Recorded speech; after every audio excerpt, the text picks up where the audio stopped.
we're doing, and turning off the volume on our cell phones so that you don't get embarrassed while you're preaching your sermon. Maybe that doesn't apply to everyone, but it applies to me.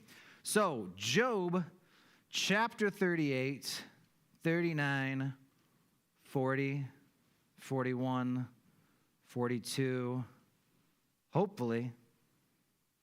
Let's see here. Got that working. I'm getting better at this, Caleb. Let's see if I can do it this time. You know what the hard part is, Caleb? Is it's on the screen, so then I can't do it. There. Caleb, I was practicing resetting the tablet tonight, or earlier after church. I told Caleb, it's like, I'm actually pretty tech savvy. It's just in the middle of a sermon, it's hard to not just stop everything. I need 30 seconds here, and it's dead silence as I'm sitting here fluttering around with this silly thing.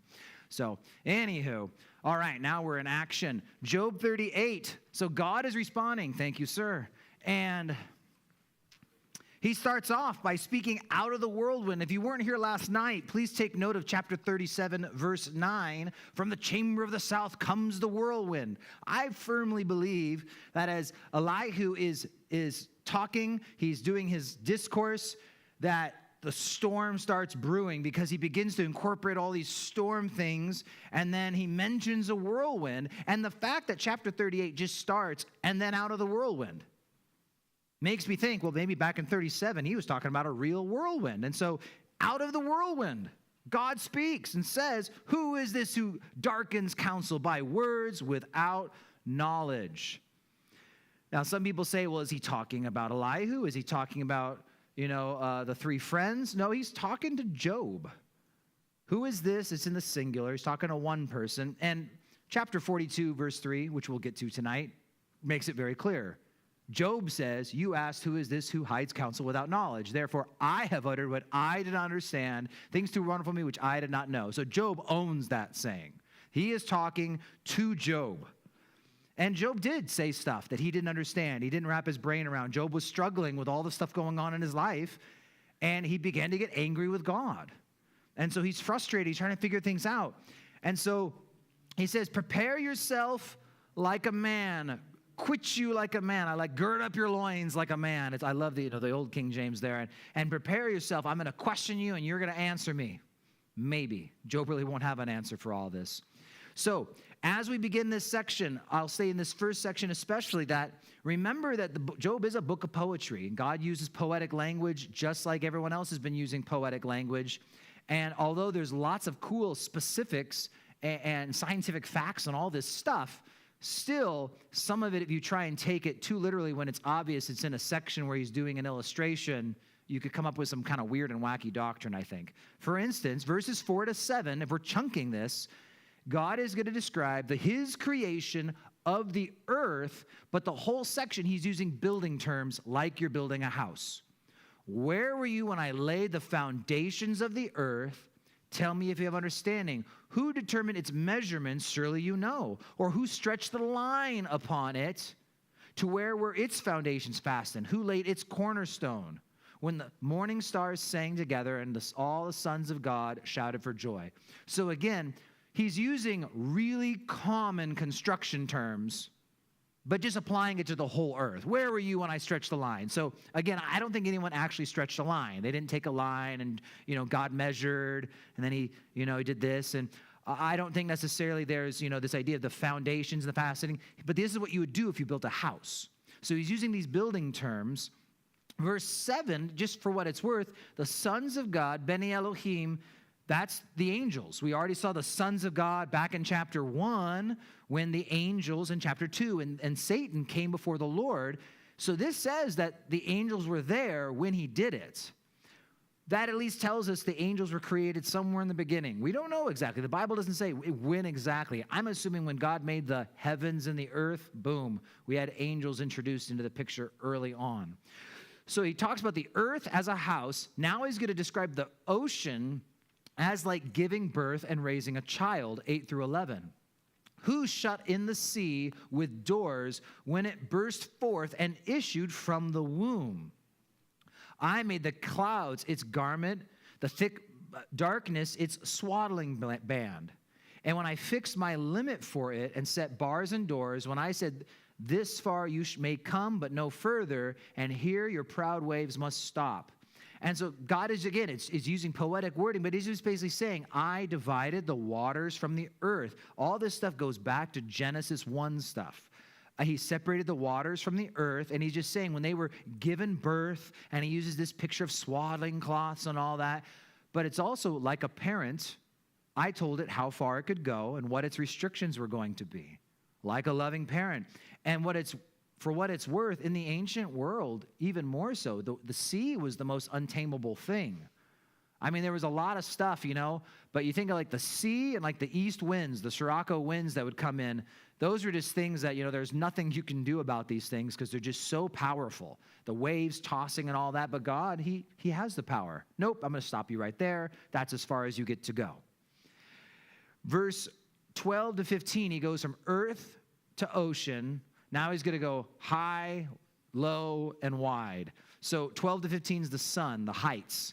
Have you commanded the morning since your days began, and caused the dawn to know its place, that it might take hold of the ends of the earth, and the wicked be shaken out of it? It takes on form like clay under a seal, and stands out like a garment. From the wicked their light is withheld, and the upraised arm is broken. So it's talking about the sun. Can you make the sun rise? I can. Do you understand these things? Verse 14 is hard to translate. But what it seems to be saying, because that was one I sat there like, I want to understand what in the world he's talking about in verse 14. It's basically this idea of a clay and a seal. So you have you're sealing something, and you press it with that clay, with that stamp, that seal. He's basically, when the sun rises, it transforms the earth, just like a bula is the Hebrew word for it. That seal, when they press it into the wax or they press it into the clay, and it changes the shape and leaves that image. Just like a seal transforms something, the sun transforms, and once it transforms, it stands out like a garment, and the idea is like a bright garment, like a piece of clothing that just kind of well, that's not a natural color, that just pops out when you see that right there. So the sun just transforms the earth as it rises and makes everything bright and stand out. And it talks about the wicked there. The idea being is that at nightfall, people like to do things in the dark, but I can bring the sun and put an end to their darkness. And if they want to try and go to battle and go to war, well, I can make the sun set on them so they can't fight. And so he's just talking about how he can control the sun and all the things that the sun affects. And then 16 and 17, from the skies to the depths, have you entered the springs of the sea, or have you walked in search of the depths? Have the gates of death been revealed to you, or have you seen the doors of the shadow of death? And so he basically is taking us from the highest heights to the lowest of lows. And again, we're going to get going here. The rest of this chapter, there's a lot of science stuff, and even the rest of this book is a lot of science stuff.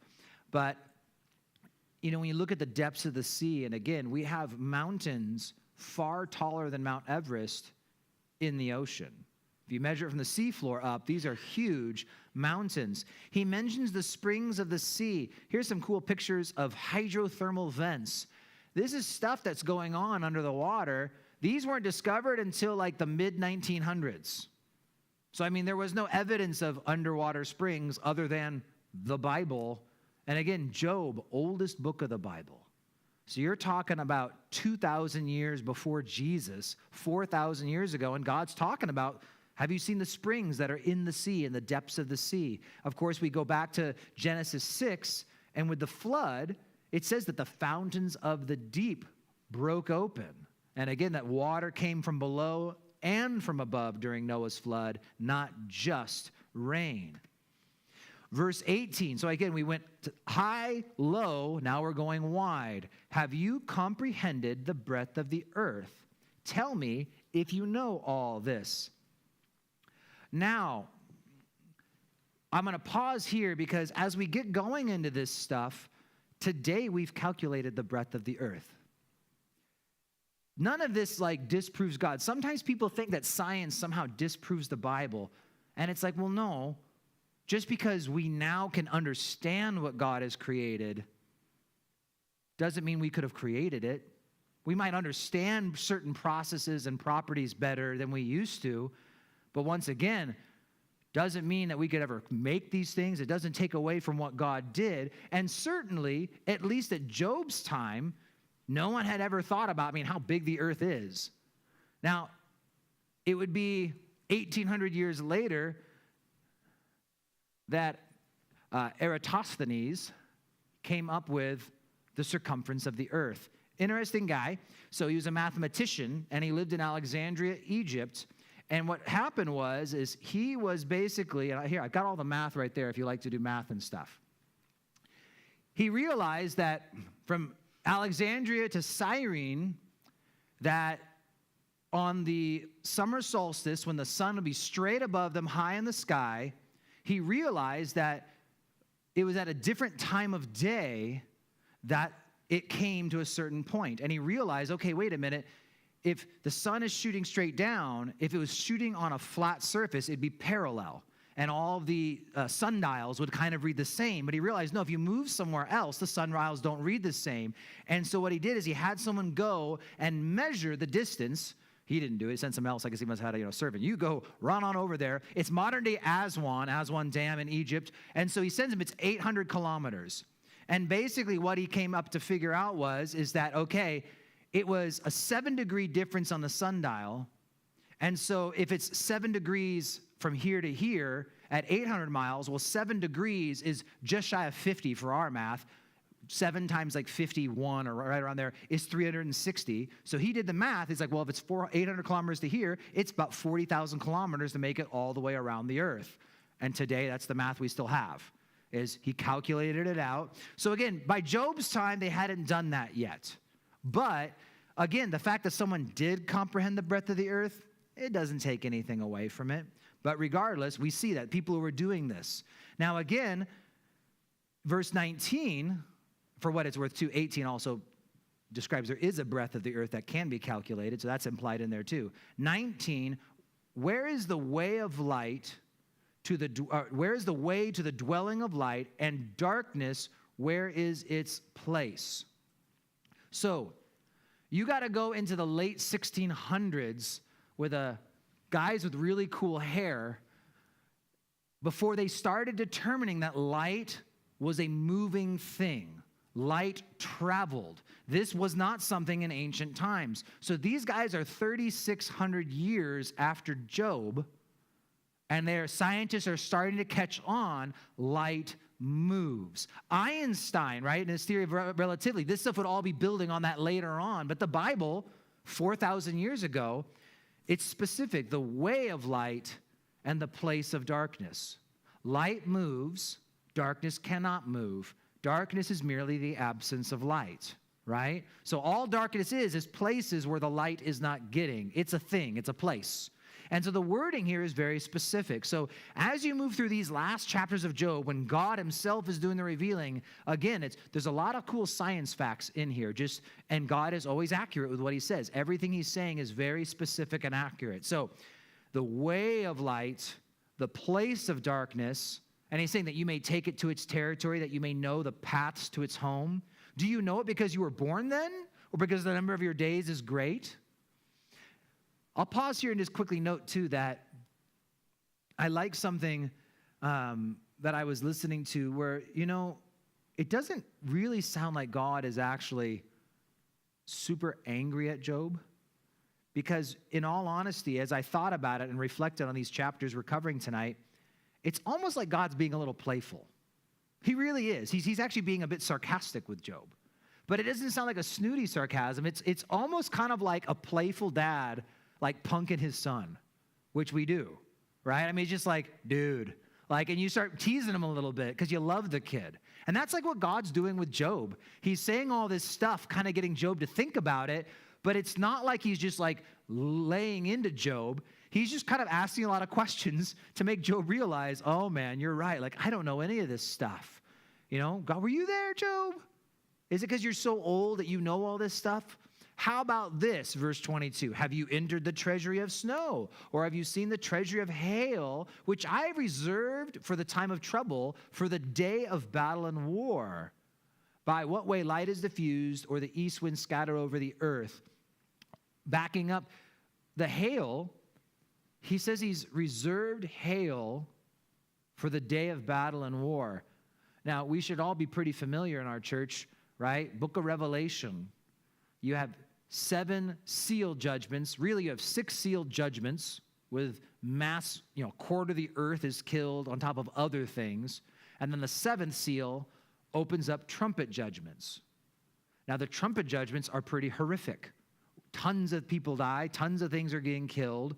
But the 7th trumpet judgment opens up the bowl judgments. In Revelation 16, you have these crazy judgments, all this stuff, but the final judgment of the 3 sets, the 7th judgment of the bowl judgments, Revelation 16:21, and great hail fell from heaven, right?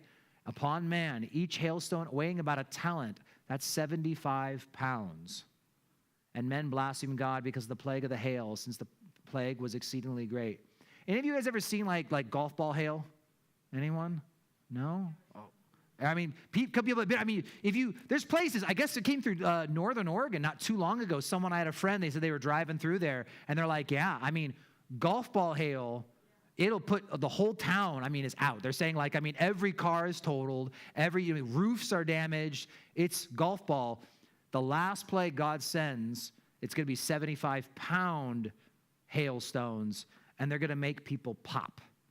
That's kind of what it gets down to. So when he says, I've reserved hail for the day for the judgment, it's for the time of trouble and the day of battle and war. Well, God knows what he's talking about. He sounds like he's got a hail supply that's set aside for that final day. Who, verse 25, has divided a channel for the overflowing water, or the path for the thunderbolt? The overflowing water would be like a flash flood. So the idea is can you control the flash flood? It comes out of nowhere. It just starts going, and there's really no stopping it once it goes. One of my Israel trips, we were going down to the Jordan, and we couldn't go to En Gedi or Masada or any of those places because flash floods came in and covered over the road, and we were stuck. So we just spent the whole day at the Dead Sea swimming. It was a nice day, actually, but the flash floods, rain started somewhere else, and that's the thing, it wasn't raining where we were. Because, again, the rain was somewhere else, and then the flooding starts, and boom, it just comes through there. And then lightning, again, can you control lightning, Job? 26, can you cause it to rain on the land where there is no one, a wilderness in which there's no man, to satisfy the desolate waste and cause to spring forth the growth of tender grass? Has the rain a father? Or who has begotten the drops of dew, from whose womb comes the ice and the frost of heaven? Who gives it birth? The waters harden like stone, and the surface of the deep is frozen. We talked last week, I intentionally tried to get some of this stuff out of the way because Elihu touched base back in chapter 37, verse 10, about the broad waters being frozen. And we talked about the ice age. And we talked about how if you do your diligence and start studying from broad sources, you come to find that there really is not a good method for an evolutionary ice age. For the components to come together to bring on an ice age, it's just too hard, because if they happen slowly, one would counteract the other. Yet, a biblical ice age, as a result of the flood, that makes sense. Because with the massive flooding and then the massive evaporation of those floods as God is lowering those waters, as the massive volcanic activity that was going on would warm the waters, but the ash would cool the sun and the air, you'd have all the things you'd need to bring on an ice age where ice would grow. And the idea of the surface of the deep is frozen. Otherwise, we run into the problem is, how is this guy in Saudi Arabia, what deep is he talking about? What deeps could be frozen other than, enough snow and ice that even lakes in the sea can begin to freeze. 31 to 32 and 3 are pretty cool. Can you bind the cluster of the Pleiades or loose the belt of Orion? Can you bring out the Mazzaroth in its season, or can you guide the great bear with its cubs? Do you know the ordinances of the heavens, and can you set their dominion over the earth? God specifically mentions 3 constellations here in these verses. And once again, it's with scientific accuracy. So you've got the Pleiades, which is known as the 7 sisters, but I want to say it was something like 250 plus. I have to remember all the stuff in my head, but there's all these stars, and they're actually held together by this mutual gravitational force. And so what's interesting is that the stars are always moving. And what we have in the sky today is not what Job had back then per se. For instance, I was just reading somewhere that just over 200 years ago, there was no northern star. We have the northern star because right now, in the last couple hundred years, there's a star located in due north. But 500 years ago, that would have been an empty space. And that's the idea. Stars are moving and things are changing, but the Pleiades are not. The Pleiades are in a stuck formation because of this gravitational force. And God asked Job, can you bind them? Because he can.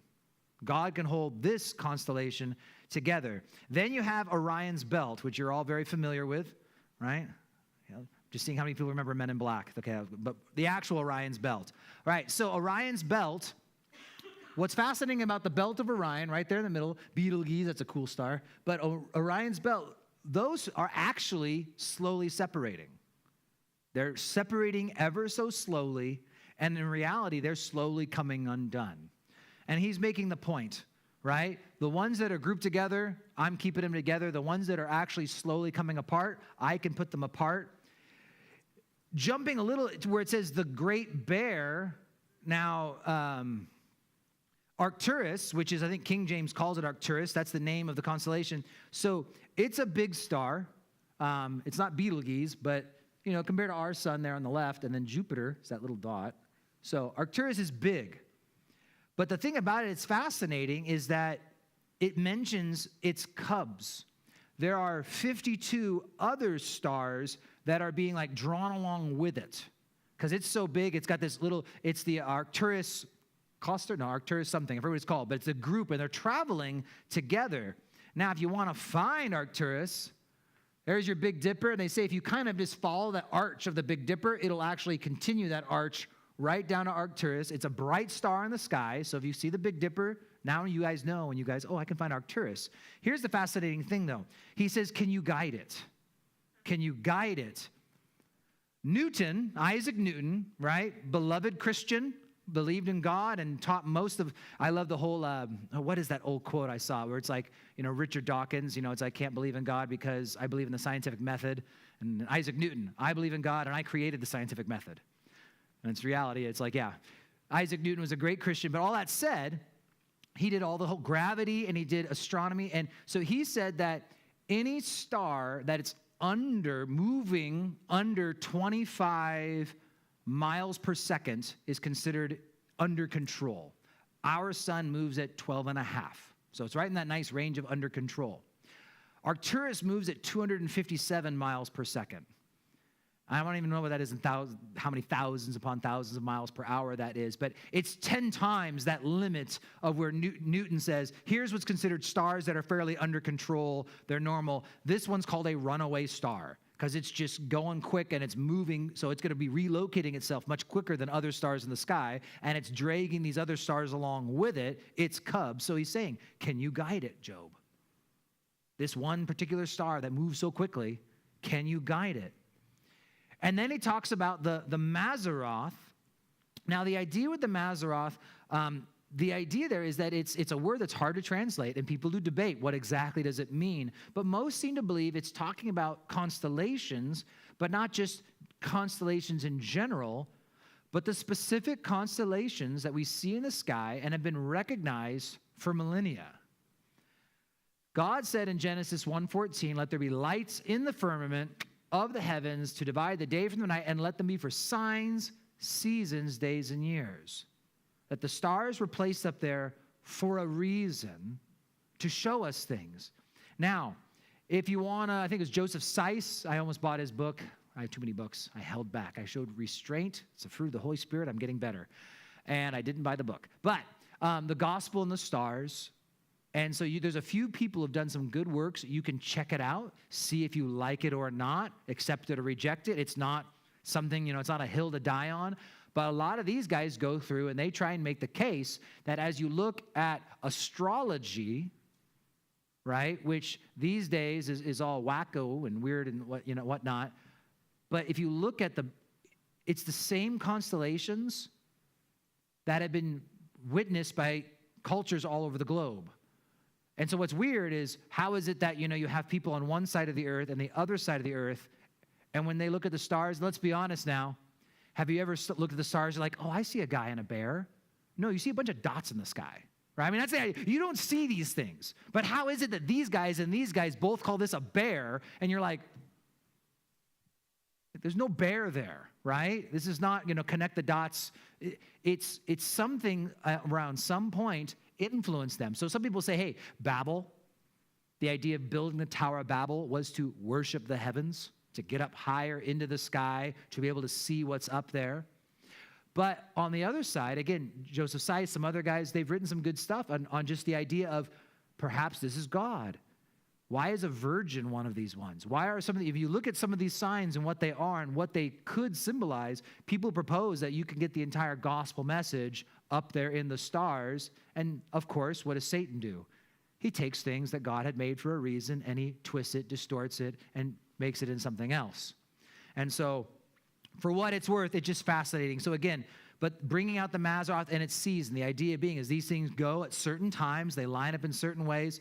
One I was even looking up today is when you look at the astrology, with all the different all around, I guess Scorpio is typically a scorpion, but also can be an eagle. There's like different things can be. But if it's an eagle, then you literally have eagle, ox, man. You have the four faces of the cherubim in there. I mean, there's cool stuff. So fascinating things. Look it up on your own time. Because God's continuing now in verse 34. Can you lift up your voice to the clouds that an abundance of water may cover you? Can you send out lightnings that they may go and say to you, here we are? Because God can do that. Who has put wisdom in the mind and who has given understanding to the heart? I didn't prepare anything or write anything down for verse 36, but I was tempted. What is his name? He is a professor at Oxford, really cool guy. But things he talks about is how, we can measure energy. I'm pretty sure it's energy, yeah. And it's like, but he's like, but science can't explain it. It's fascinating. There's these other things. And the other one he talks about, though, is basically just consciousness. Consciousness is something like, science can't explain consciousness. Why is it that these things come together to actually have a conscious human thought? Yes, we can see things fire. We can observe things about consciousness. But really, there's just no way for us to figure out exactly how this all works. So when he talks about, have you put wisdom in the mind and understanding into the heart? It's modern science still can't explain this stuff. We can make observations and we can measure certain qualities, but they don't really know how it works. Who can number the clouds by wisdom or pour out the bottles of heaven when the dust hardens in clumps and the clouds cling together? Just describing about controlling the weather. Now, if you're a note taker, you might draw a little line here because in all honesty, chapter 39 should probably start in verse 39. And this is on my list of, when I get to heaven, I'm going to ask the guys who made the Bible, why did you not start that chapter there? Maybe I'll be too busy worshiping and glorifying the Lord, but I want to know. Because starting in verse 39, it begins a theme of animals. He's been doing creation, the stars, the earth, the weather. Starting in chapter 38, verse 39, and moving all the way down now, he's focusing on animals, and he goes from group to group to group to group. So you can do 10 different animal groups here, if you don't include the dinosaurs. Can you hunt the prey for the lion or satisfy the appetite of the young lions? When they crouch in their dens or lurk in their lairs to lie in wait, who provides food for the raven when its young ones cry to God and wander about for lack of food? And so what's fascinating, one, is, and keep this in mind as we move forward for the next 3 chapters, God is only going to make reference to animals that Job knows. Does that sound logical, right? He's not going to say, think about the Umdopolis. And you're like, what's an Umdopolis? And it's like, isn't it wonderful? I don't know what you're talking about, God. No, he's only talking about animals he knows. So for one, there were lions in there at that point in time. There's these other animals. And they're animals that he's seen and they know stuff about, but they don't know everything about. He's just saying, providing for the lions and the ravens, think about this and think about that. And so then it goes to 39. Do you know the time when wild mountain goats bear young? Or can you mark when the deer gives birth? Can you number the months that they fulfill? Or do you know the time when they bear young? And I'll pause there because you see what's fascinating with the mountain goats and the ibex and like those pictures we showed this morning of them just these crazy, they're standing on the side of a mountain. When they are going to give birth, they travel up to the top of the most craziest cliff scenarios. And they give birth up there because no predators can get the kids, right? I mean, that's the idea, is it's safe. But then eventually, those little baby goats, they get their first lesson, getting thrown into the deep end of the pool, basically. They have to make their way down this mountain on their first trip. But the idea was back then, they didn't have the Nature Channel, right? And I'll be honest, back in those days, when you worked for your food, you had to light a fire to cook, people, right? That wasn't that long ago. That was still true. But point is, they didn't have time for people to go and study the animals. What are you going to be when you grow up? I'm going to be a blacksmith. What do you be when you grow up? I'm going to be a seamstress. What do you be when you grow up? Oh, I'm going to study the ibex patterns No, no one did that. And so the idea is, do you know when they give birth? And to them, it's probably a mystery because these things would go off into the hills and then they'd show back up with kids. No human probably ever witnessed one of these things giving birth because they would do it in the most obscure, high-up places. And it says they bow down, they bring forth their young, they deliver their offspring, their young ones are healthy, they grow strong with grain, and they depart and do not return to them. Now, I know he's talking about goats, ibex, deer, but this line, how the parent departs and does not return to them, it just brings to mind a story. I know many of you are probably familiar with it, but the golden plover. Plover? I'm going to go with plover. This bird, first off, isn't that the cutest little baby right there? And you notice the moss that it's next to, how it's just so perfectly camouflaged. So this bird lives, it's most of the year in Hawaii because it's a smart bird. But then it goes back every year to Alaska because it likes fish. I don't know what it does in Alaska. But the catch with this bird is it flies 3,000 miles to Alaska, and that is where they lay their eggs. The parents fatten up and head back to Hawaii and leave the kids. Doesn't it sound wonderful? Can I get an amen and a hallelujah for a parent who wants to go to Hawaii and leave the kids? Okay, but the point is that they do this, and then the baby birds who've never met their parents, who've never been to Hawaii, fly to Hawaii by themselves.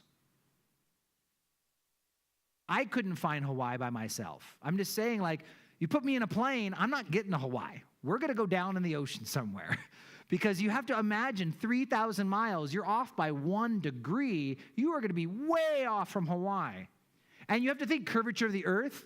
You have to be with about 8 to 12 miles to see something before it goes off the edge. You don't see it anymore. So that's the idea, is they're off by a little bit. They're not seeing the islands anywhere. There's no gas stations to ask for directions. Most of the birds are too proud to ask for directions anyway, but they get there. And the whole point of this, though, is, again, animals, as God is working through the animal kingdom here, there are so many things built into animals, there's no way to scientifically explain it other than they were designed with certain features, certain intelligence, certain things in their DNA that you just can't explain other than, no, God made these birds smart. They know how to get where they're going. I thought it was so important to study these birds, I proposed to the board that they send me to Hawaii so I could go and do a research tour. Sadly, that got declined, so we sent Pam. So Pam is there now. I've told her to go find these birds. I texted her this evening saying, Pam, find one of these birds while you're in Hawaii for us. All right. Now, verse 5, who set the wild donkey free? Who loosed the bonds of the onager? Whose home I have made in the wilderness, in the barren land is his dwelling. He scorns the tumult of the city. He does not heed the shouts of the driver. The range of the mountains is his pasture, and he searches after every green thing.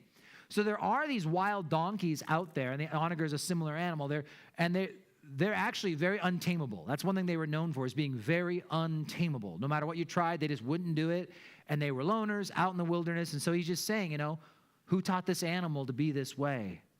Verse 9, he shifts to the wild ox. Will he be willing to serve you? Will he bed by your manger? Now, I'm so happy to have Susan here. Susie, what do you got in verse 9? The unicorn. I knew she'd have her KJV with her. So, let's talk unicorns, people. No, in reality, right, the reason the aurochs, it's not necessarily a wild ox. It was a specific animal in the Hebrew. The aurochs, though, was often pictured this way. It's got two horns, just like a bull, but you often see it with one horn. That's the way it was often depicted in ancient art, from the side with one horn. And so unicorn is where the KJV guys came up with that, because it has one horn. It has nothing to do with the mythical creature, the unicorn. So why is unicorn in the Bible? Well, this is the actual creature if you go to the Hebrew. The aurochs, though, is an extinct animal. It's like a cow. And this is supposed to give you, I don't know if it did a good job, but the idea is imagine your typical bull, but the back of the bull, like at the shoulders, is over 6 feet. It's a big bull. It's a big, scary bull that you do not want to run from in Spain. You want the little tiny bulls that people run from that are only, thousands of pounds. So regardless, though, that's what he's talking about. So in the ancient Middle East, the aurochs was an animal that was known for its power, that it was so big. In fact, they were so big, you wouldn't tame one. That's the idea, is that this thing was just, nope, like we got oxen, we can do oxen. But the aurochs, no, it's so big, so powerful, we wouldn't even want to try. So here's where God is saying, will you get the wild ox, the aurochs, willing to serve you? Will he bed by your manger? Can you bind the aurochs in the furrows with ropes? Will he plow the valleys behind you? Will you trust him because of his strength is great? Or will you leave your labor to him? Will you trust him to bring home your grain and gather it to your threshing floor? So he's basically just saying that, here's this gigantic, crazy animal. And he's just saying, are you going to tame that? Verse 13, the wings of the ostrich wave proudly, but her wings and pinions, are her wings and pinions like the kindly stork? So he's going to contrast the two animals. She leaves her eggs on the ground and warms them in the dust. She forgets that a foot may crush them or that a wild beast may break them. She treats her young harshly as though they were not hers. Her labor is in vain without concern, because God deprived her of wisdom and did not endow her with understanding. When she lifts herself on high, she scorns the horse and its rider. And that's like a transitionary verse in 18, but just talks about the ostrich. It is, and God is picking the most stubborn animal, the wild donkey. He's picking this most powerful of kind of cattleish animal, the aurochs. He's picking the greatest bird now, the ostrich. But he points out that even though it's so great, it's not that smart. It doesn't care for its young like the stork, which has always been kind of attributed to babies and young, right? That's where babies come from, if your kids want to know. And then you got the ostrich. I looked up just to verify, to make sure I didn't say it wrong. A male ostrich can get to 9 feet tall. I'm saying that again for people who aren't listening. A male ostrich can get 9 feet tall. That's a big bird. That's bigger than Big Bird. I'm just saying, that's a big animal right there. But it's true, though, that they put their eggs in the ground where they can get stepped on. They don't put them in a nest where they're safe like other birds. They're different from other birds. They'll actually lay their eggs with other ostrich eggs, so they'll actually confuse the young, because they'll just add their eggs to another bird's nest. And so they're interesting birds. So God's saying, hey, I made it big, but I didn't make it that smart. And then it scorns the horse, meaning it's taller than the average horse. But have you given the horse strength? Have you clothed its neck with thunder? And this next part on the horse, just how they're used for battle. His majestic snorting strikes terror. He paws in the valley and rejoices in his strength. He gallops into the clash of arms. He mocks at fear and is not frightened, nor does his back turn from the sword. The quiver rattles against him, the glittering spear and javelin. He devours the distance with fierceness and rage, nor does he come to a halt because the trumpet has sounded. At the blast of the trumpet, he says, aha! He smells the battle from afar, the thunder of captains and shouting. So, just talking about horses, again, just the majesty of a horse, where it's kind of the best of multiple worlds. They're strong, like the ox, kind of, but they're also fast. There's other fast animals, but they're not very strong. There's other strong animals, but not very fast. The horse can do all these things. And then he closes by saying, does the hawk fly by your wisdom and spread out its wings to the south? Does the eagle mount up at your command and make its nest on high? On the rock it dwells and resides, on the crag of the rock and the stronghold. From there it spies out the prey. Its eyes observe from afar. Its young ones suck up blood. And where the slain are, there it is. So for what it's worth, that's actually a reference like what Jesus talks about in the Olivet Discourse, where the eagles are gathered. There you go. And so he finishes up this part of the animal kingdom, 10 animals we covered. And there's actually a little pause now. In chapter 40, he says, moreover, the Lord answered Job and said, shall the one who contends with the Almighty correct him? He who rebukes God, let him answer. Come on, Job. What do you have to say so far? Then Job answered the Lord and said, behold, I am vile. I lay my hand over my mouth. I have spoken, but I will not answer. Yes, twice, but I will proceed no further. Job's like, I've been saying stuff, but it's like, I'm going to put my hand over my mouth. I'm calling it quits. I've said some stuff I knew I shouldn't have said. Just an interesting thing as I was studying the Hebrew in this, vile in verse 4, it's kalal, and it literally means a light or not heavy thing. A lot of Hebrew words have many meanings. And so one word, it's just the same word, but it could be meaning this, or this. Very different things depending on context. But what you'll find is this kalal is the opposite of kabod. And some of you might be familiar with like the kabod, like the glory of God. The kabod, when you talk about the glory of God, the Shekinah glory, the stuff that's going on in the tabernacle, the temple, they call that the kabod. It literally means weight or heaviness. So the weight or heaviness was this great thing. The kalal is the opposite. It's light. It's not heavy. And so Job, when he says, I'm vile, the idea is like, I'm light. I'm a lightweight. You are a heavyweight. I am little and nothing. You are awesome and great. So that's kind of what he's saying here, is just the idea. He's recognizing his place now that God has started talking, and then he's going to continue. So the Lord answered Job out of the whirlwind and said, he continues, verse 7, now prepare yourself like a man. I will question you, and you shall answer me. Would you indeed annul my judgment? Would you condemn me that you may be justified? Have you an arm like God? Or can you thunder with a voice like his? Then adorn yourself with majesty and splendor, and array yourself with glory and beauty. Disperse the rage of your wrath. Look on everyone who is proud and humble him. Look on everyone who is proud and bring him low. Tread down the wicked in their place. Hide them in the dust together. Bind their faces in hidden darkness. Then I will also confess to you that your own right hand can save you. He's basically saying, do you want my job? Can you do all the things that I do? Can you save? Can you judge? Show me your glory and splendor, Job. And then he says, look now, verse 15, at behemoth. Now, if you're a note taker, again, the Hebrew word behemoth would be literally translated the beast of beasts. So that's kind of the idea. It may not have even been the name necessarily, its name as much as a title. This is the behemoth. It's the beast of all beasts. This is the chief. And so what he's really talking about now, this is the chief of all land animals. It is the greatest land animal that God has ever created. And now he begins to describe him. And we'll just read down to verse 24. He eats grass like an ox. See now his strength is in his hips, and his power is in his stomach muscles. He moves his tail like a cedar. The sinews of his thighs are tightly knit. His bones are like beams of bronze. His ribs are like bars of iron. He is the first or chiefest of the ways of God. Only he who made him can bring near his sword.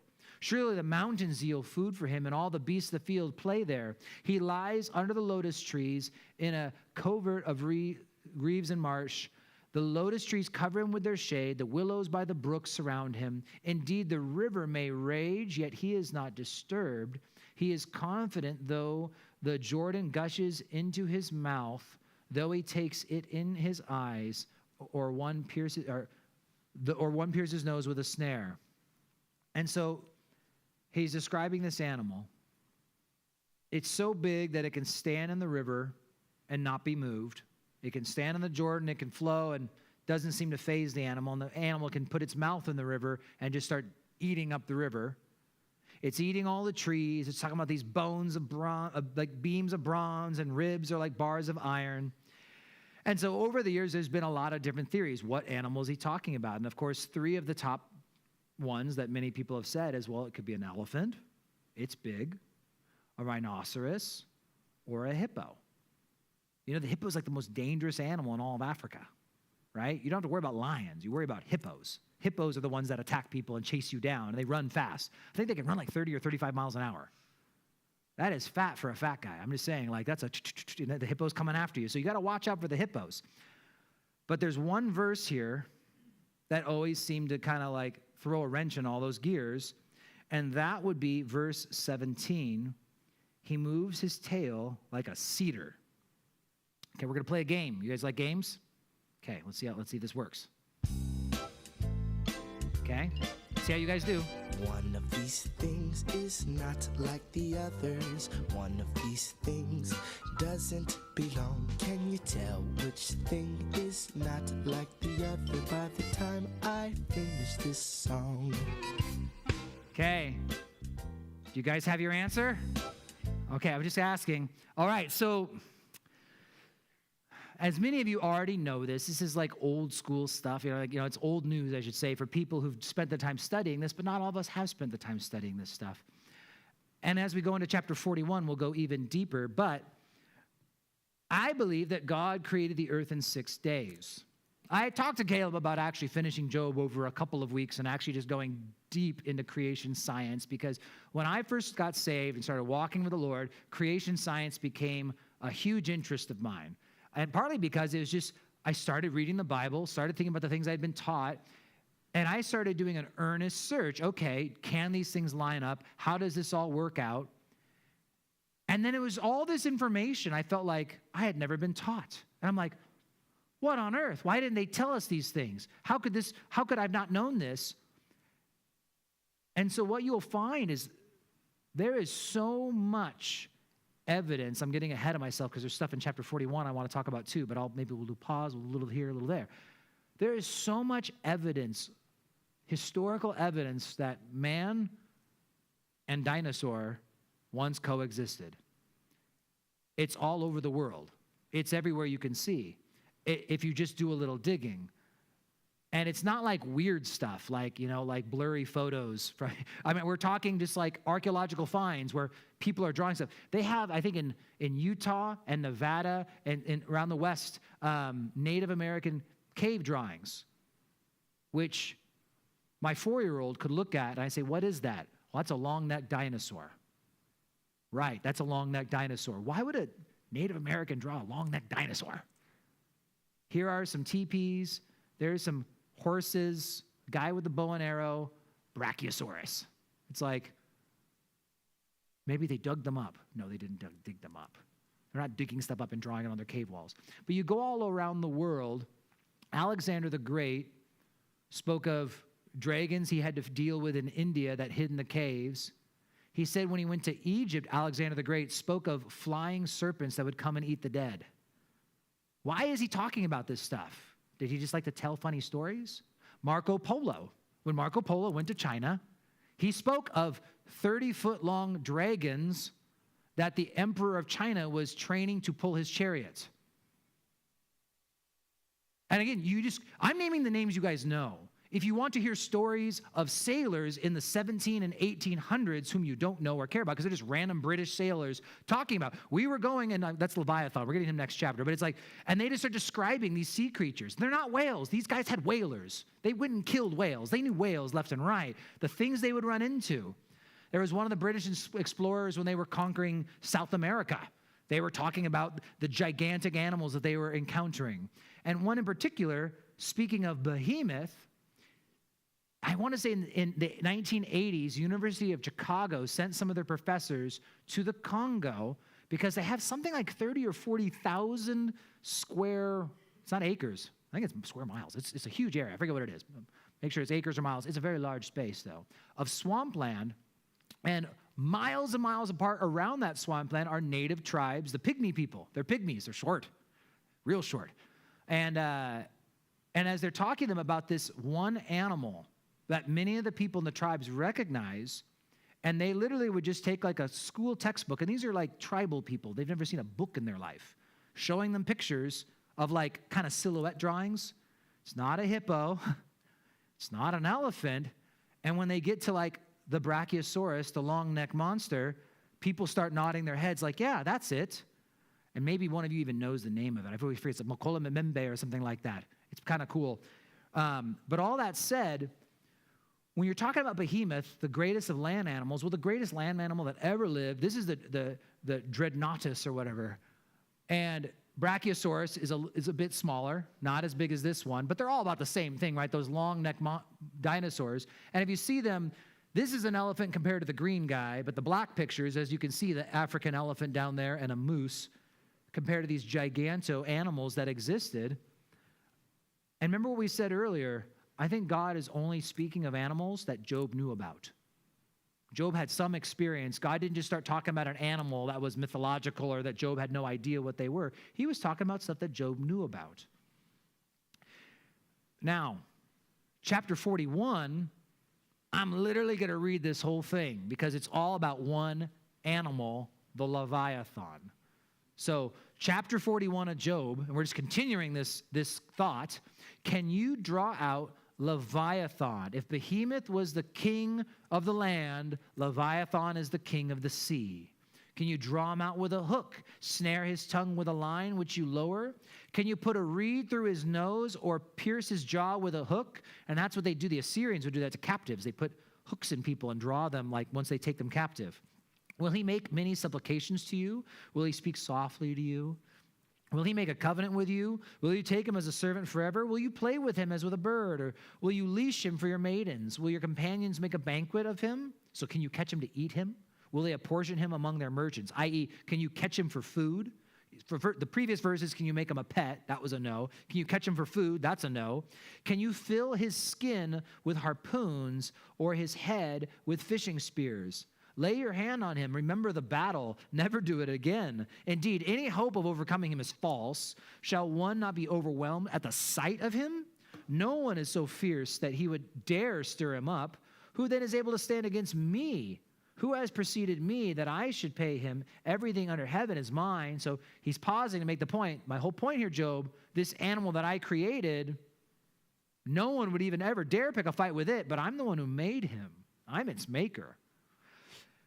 I, verse 12, will not conceal his limbs, his mighty power, or his graceful proportions, large portions, like you got a graceful serving there, gracious serving. Who can remove his outer coat and approach him with a double bridle to tame him? Who can open the doors of his face with his terrible teeth all around? So he's describing his mouth being like doors.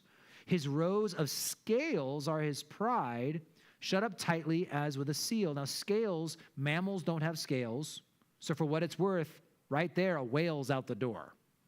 Whales are mammals. They have skin with hair on it. Scales makes it at least a fish or a reptile, right? Amphibian, fish, reptile. One is so near another that no air can come between them. They are joined one to another. They stick together and cannot be parted. Verse 18, his sneezings flash forth light, and his eyes, like the eyelids of the morning, out of his mouth go burning lights. Sparks of fire shoot out. Smoke goes out of his nostrils from the boiling pot and burning rushes. His breath kindles coals, and a flame goes out of his mouth. Strength dwells in his neck, and sorrow dances before him. The folds of his flesh are joined together. They are firm on him and cannot be moved. His heart is as hard as stone, and even his heart is the lower millstone. When he raises himself up, the mighty are afraid. Because of the crashings, they are beside themselves. Though the sword reaches him, it cannot avail, nor does spear, dart, or javelin. He regards iron as straw, bronze as rotten wood. The arrow cannot make him flee. Sling stones make like stubble before him. Darts are regarded as straw. He laughs at the threat of javelins. His undersides are like sharp potsherds. He spreads pointed marks in the mire. He makes the deep boil like a pot. He makes the sea like a pot of ointment. He leaves the shining wake behind him. One would think the deep had white hair. on the earth is nothing like him, which is made without fear. He beholds every high thing. He is king over all the children of pride. What's fascinating about the Leviathan, in the time of Jesus, most Jews read a Greek Bible. That was the main language. So they had translated the Hebrew Bible to Greek. It's called the Septuagint, abbreviated LXX. In the Septuagint, they just put dragon. It's the Greek drakon is dragon. So instead of just calling it the Leviathan, they just call it the dragon, is what they call it in the Septuagint. And the reality is in the King James Bible, I like that they use the word dragon more often. Maybe they feel like we shouldn't be talking about dragons as much, but this idea of a dragon, in Genesis 1:21, it says God created the great sea creatures. The word there is tanin. In different Bible translations, some actually translate that whales, other things.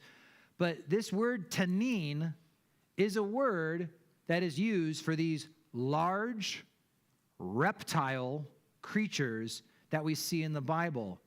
What's fascinating is that when Moses tells Aaron to throw down his staff and it turns into a serpent, that Hebrew word is actually tanin. It's actually the word typically, a dragon is actually the idea. Now, as far as Leviathan goes, he's mentioned a couple times in the Psalms, and it seems like you see Leviathan referred to literally, this great and fearsome creature, but also this great and fearsome creature is a picture of Satan. In Isaiah 27:1, in that day the Lord with his severe store, in that day, is end times, great and strong, will punish Leviathan, the fleeing serpent. Leviathan, that twisted serpent, and he will slay the reptile that is in the sea. Well, there you go, reptile in the sea. Revelation 12, so again, Satan. So that great dragon was cast out, that serpent of old called the devil and Satan, who deceives the whole world. He'll be cast to the earth, and his angels with him, they'll be cast out, right?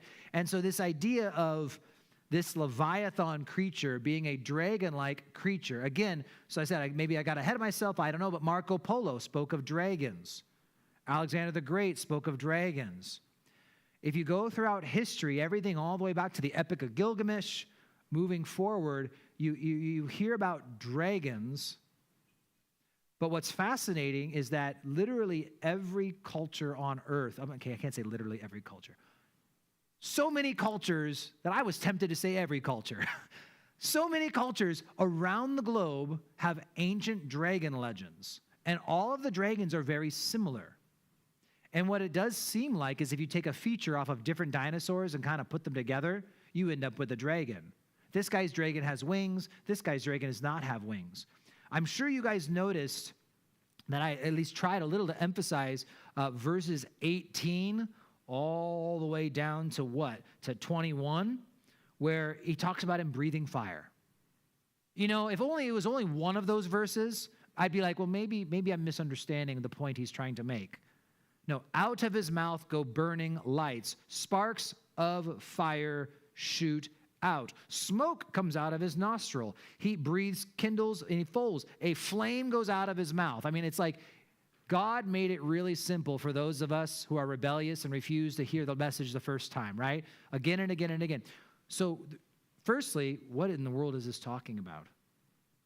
Well, one thing is fascinating. Good, I didn't want a bulleted list. Perfect. Just on Wikipedia, the list could be more. I kept it just to what you could go today and go look on Wikipedia. Ancient legends of fire-breathing dragons. You have the Greco and Roman ones, but you have Beowulf's dragon, which is Anglo-Saxon. You have Japanese, Norse, Filipino, Native American, African. I put little asterisks next specifically. Those ones are actually specifically sea dragons that breathe fire. So again, it's one thing if like something started and spread, but when you have every ancient culture around the globe with the same legends, you know that most ancient cultures also have flood legends, right? Like go around the globe and all the people believe that at some point the earth was flooded and a handful of people were saved on a boat with a bunch of animals. That's like a universal story told all around the world. And so it's fascinating. Well, what in the world is he talking about? Well, it seems like he's talking about some sort of a sea dinosaur. It's a serpent, and it's called a reptile, and it's undefeatable with its armor. I mean, the scales so thick, and it seems like it breathed fire. Now, it's not quite fire, but again, you guys who've done your creation science stuff, you guys are very familiar with the bombardier beetle.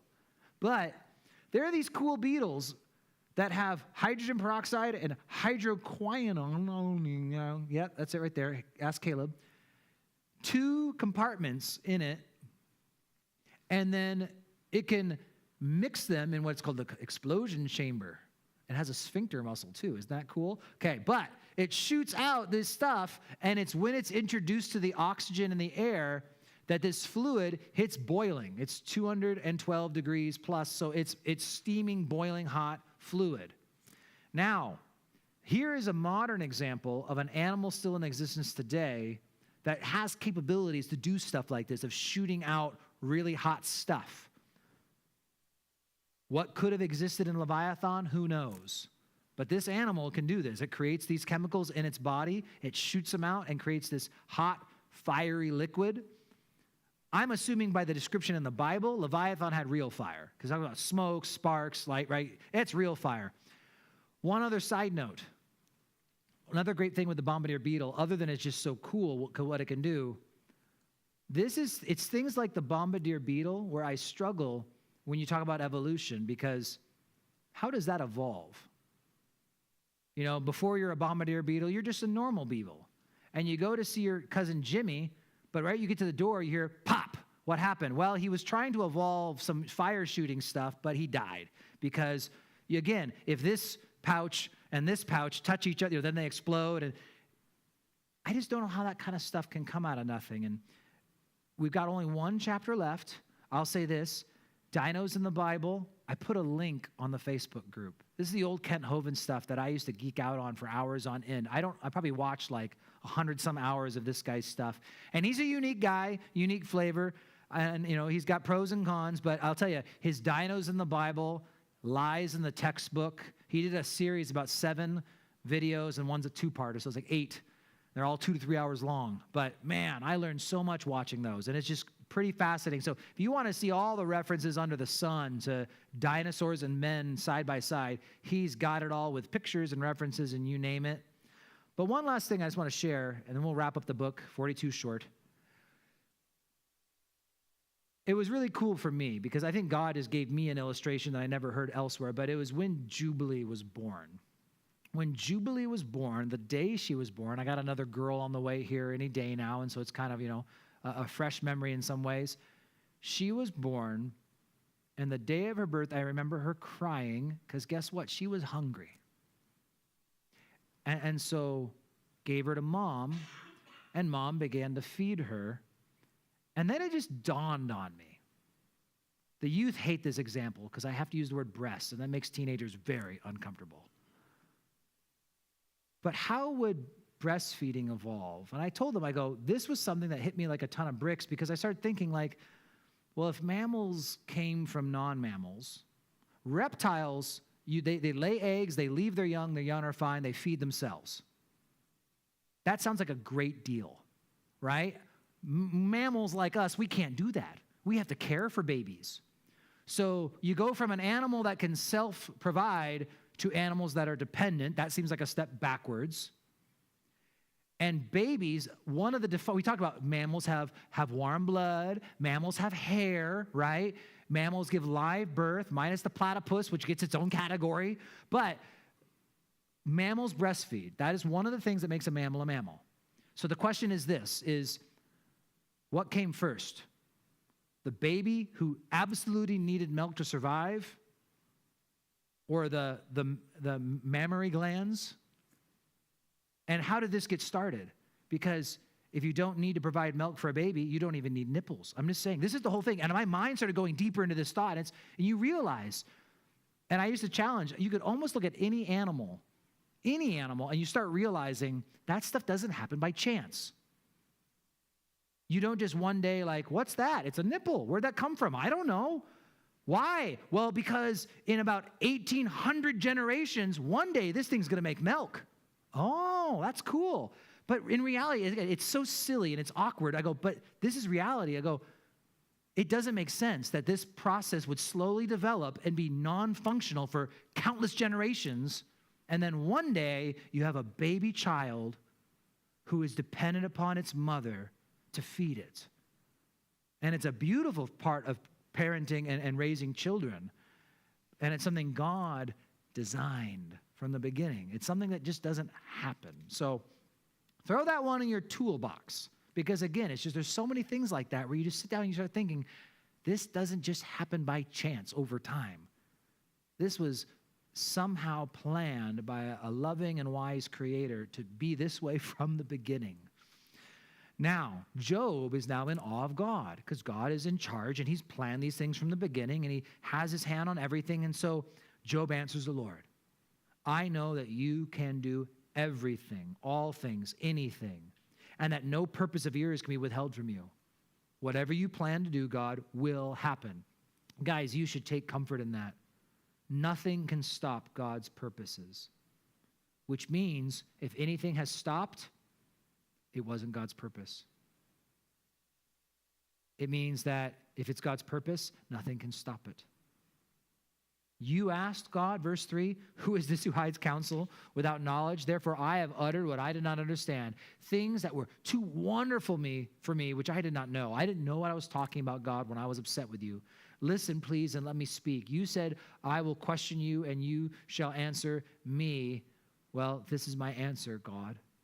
I have heard of you by the hearing of the ear, but now I see, my eyes see you. Therefore I abhor myself and repent in dust and ashes. And that word abhor, it has the picture in the Hebrew of disappearing. Like whatever I said, I just want it to disappear and be gone. I just want to take all that stuff back. And so it says afterward, the Lord had spoken these words to Job, that the Lord said to Eliphaz the Temite, the leader of the three, my wrath is aroused against you and your two friends, for you have not spoken of me what is right, as my servant Job has. Now, I will say this. I don't think God is saying everything Job said, because who darkens counsel without knowledge, right? It's not saying everything in the book of Job was good, but what Job has just testified right here, that's true.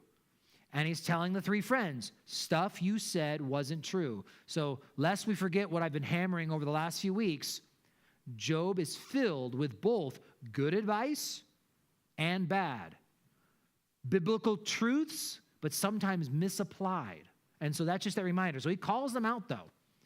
And God says, therefore, take for yourselves 7 bulls, verse 8, 7 rams. Go to my servant Job and offer for yourselves a burnt offering, and my servant Job shall pray for you, and I will accept him, lest I deal with you according to your folly, because you have not spoken to me what is right, as my servant Job has. So Eliphaz the Temite, Bildad the Shuhite, Zophar the Naamathite, they went and did as the Lord commanded them, for the Lord had accepted Job. And then the Lord restored Job's losses when he prayed for his friends, and indeed the Lord gave Job twice as much as he had before. Then all his brothers and his sisters and those who had been his acquaintances before came to him and ate food with him in his house. They consoled him and comforted him for the adversity that the Lord had brought upon him. Each one gave him a piece of silver and each a ring of gold. Verse 12, now the Lord blessed the latter days of Job more than his beginning. For he had 14,000 sheep, 6,000 camels, 1,000 yoke of oxen, 1,000 male donkeys, or female donkeys, sorry. And he also had 7 sons and 3 daughters. He called the name of the first Jemima. She eventually would have a niece, which made her Aunt Jemima. And the name of the second, Keziah, and the name of the third, Karen Hapuk. And in the land there was found no women so beautiful as the daughters of Job. And their father gave them inheritance among their brothers. After this, Job lived 140 years. So this is how we kind of can date this. This is back when people lived a lot longer. And saw his children and grandchildren for 4 generations. So Job died old and full of days. Though we read pretty much straight through, I just want to close with a meditating thought on one of these last verses. Verse 5. Here, I'm trying to lead by example. Haven't highlighted verse 5 yet, but I think it's a highlightable verse. The idea here, God Previously, I had heard of you, but now my eyes see you. And it's the result of his trials. It's the result of the hell he had just gone through. And now he can say, in the past, I had heard, but now I see. And there are many things that you can only learn through trials. There are many things you can only really grasp through experience. And I wonder if it happened all over again. Maybe Satan came back and said, give me a round 2. And he kills all his kids again and takes all his stuff again. I wonder if this time if Job would sound different. Because he's like, you know what? No. I've been here before. And I came out the other side. And the first time, I was a godly man. Everything God said about Job in those first chapters was totally true. He was an upright man. He loved the Lord. He was a good man round and round. But now he's a veteran. And I bet you he'd handle it a whole lot differently. And sometimes we go through experiences so that going into it we had heard, but now we see, now we know, now we truly know, all right, God, I know you can provide because I've had to trust you for provision. God, I know that you can forgive because you've forgiven me so much. And even when I thought that, I had experienced forgiveness, then I went and did something even more horrible as a believer, which made it even harder for me. But then you forgave again, and now I know forgiveness at a deeper level. I understand your grace at a deeper level. And so that's what God is doing with us, though. He wants us to know him and know him more. And he will use anything. And I think God allowed this trial for many reasons. I think Job came out a different man. It was good for Job individually, but it's also good for us. And sometimes we will experience things for our personal growth. Sometimes we'll experience things because God wants to use us in the lives of others so that we can comfort others with the comfort which we were comforted, Paul says to 2 Corinthians, right? And so this idea, I've heard you by the hearing of my ear previously, God, but now I'm seeing you with my eyes. Now after all this, I've got a new understanding of you. And so I pray that God is doing that in your life, one way or the other, bringing you to a deeper knowledge of him. Let's pray. Lord, we thank you for the book of Job, and we thank you for the end of the book of Job. It's a long book, God, and it can be confusing at parts, and some of those friends of his can just go on and on. But there are some really important lessons in Job that we might not be able to fully understand anywhere else. And so, God, we're thankful that we get to learn those lessons. We get to see the testimony of who you are, Lord, and what you do. And I just thank you, God, for the work, God, that you've begun in us.